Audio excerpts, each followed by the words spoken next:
So today we're doing the ITC Energy Report, which you've been doing now for a couple of years.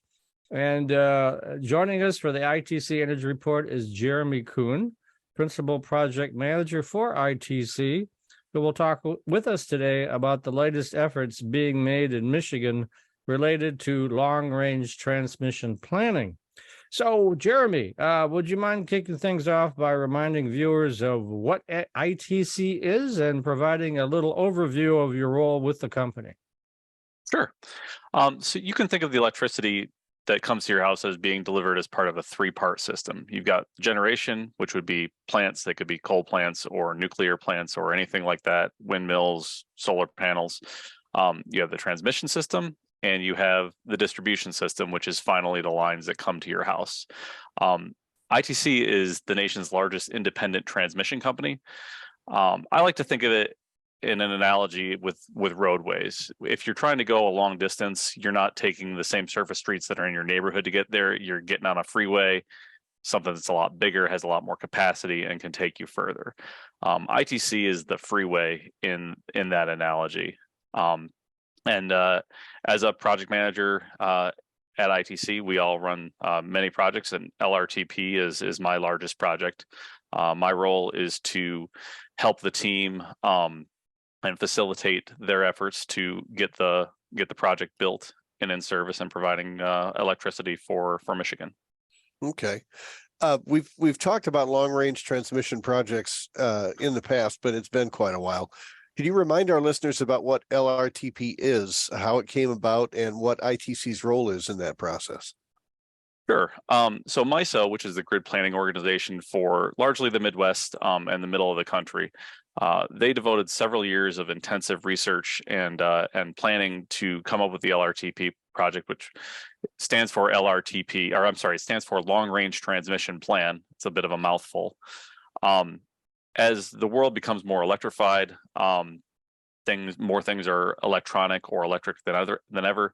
The grid wasn't really designed with these demands in mind when it was built, 50, 60 plus years ago. So MISO identified that and has identified 18 projects throughout the entire region that will provide that extra capacity and ability for the grid to provide reliable power throughout the area. So because ITC, like I said, is strictly a transmission company, we don't own any power plants, we don't own any generators. We constantly respond to changes in our state as demand for the power changes. As old generators retire, new generators are built. ITC makes changes to our transmission grid to accommodate these and to allow the transmission system to expand and for people to connect to it. So, Jeremy, why are these new lines needed? Well, as I mentioned, the energy landscape is changing. You've got a lot of fossil generation that's being shut down. You have a lot of new electrical devices that are coming online. You've got electric cars. Everybody's got cell phones and a lot more electronics than we used to in the past. As that changes, just like roads, the infrastructure needs to be built up and replaced. So these lines will, excuse me. These lines are important to Michigan because we're a peninsula. If you lived in Wyoming or Kansas or some state that is bordered on all sides by other states, you could bring in lines from various areas. Michigan is two peninsulas, obviously, and you have a much more limited ability to bring new lines into the state. This is going to be our first opportunity to bring new lines into Michigan from another state in almost 50 years. And it's an exciting opportunity for us to support the future of the state. So can you give us some detail on these new lines that you're talking about building? Where are they going to be built, and how much is this going to cost? Sure. So we'll be building two new lines. One's going to start at the Indiana border. We'll be interconnecting with an Indiana utility there, and it will be built north to Clarence Township, which is in northern Calhoun County. The other line will be built from west of Lansing near Grand Ledge, and will be built to Gratiot County near Carson City. These are two 345 kV lines, and put together they're going to be about 90 miles. We'll be we'll be working through the regulatory process over the next couple of years. This is a big project. Obviously, we're not going to do this willy-nilly. But our goal is to get through the regulatory process, secure all of our permits, and have this built and in service by the end of 2030. The Michigan portion of it for ITC is estimated to be about $800 million altogether for phase one of this. And who winds up paying that cost? Is that paid by your customers, the utilities, or how is that structured? The costs are shared across the region. You obviously, when you pay your power bill, you don't write a check to ITC. A small portion of your consumer's energy or DTE power bill comes to ITC as part of our tariff.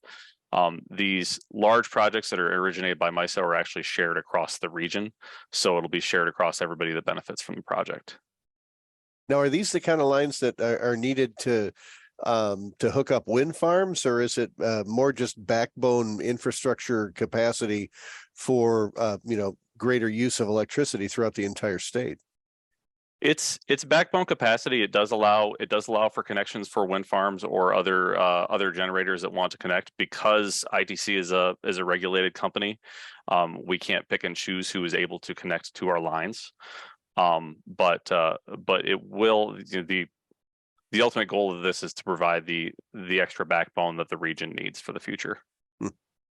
You mentioned how much the lines cost, but you didn't mention the economic impact to the communities where you're putting in these lines. Why don't you talk a little about that? Yeah, so as part of their analysis to create the project, MISO ran economic analyses around the region, and they've indicated that the benefits to Michigan will be over $6 billion and create almost 4,100 jobs over 10 years. Wow, big number. So what's that's the spin-off effect of construction work, materials being purchased, that kind of thing? Correct. Construction work, materials, permits. We have many permit specialists and other environmental specialists that'll be working on this, real estate agents, and not to mention just the internal ITC and resources from other utilities that'll be working on this. Mm-hmm. And so far, what's been done on this, and what are the next steps? So currently, we're working for regulatory approval. We have to get approval from the MPSC before we can start construction. And in preparation for that, we analyzed hundreds of different route alternatives. We didn't just go from point A to point B. We made sure we looked at how these potential routes might affect local homes, businesses, the community, the environment. And based on that analysis, we created 2 construction plans, one for each line. Each construction plan includes a preferred and an alternate route, and those have been filed with the Michigan Public Service Commission. We've notified township officials where these lines might be located. And following after that, we're hosting a series of public open houses next month in the potentially affected communities.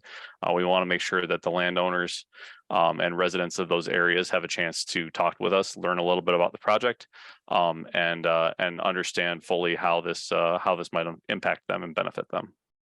Yeah, speaking of which, I was curious if there's somewhere people can go online to learn more about these projects, like the routes, what's being considered here. Yeah, absolutely. The latest information about the projects is at our website at MITfuturegrid.com. Or if anybody would like to come out to one of our open houses next month, they're welcome to do so.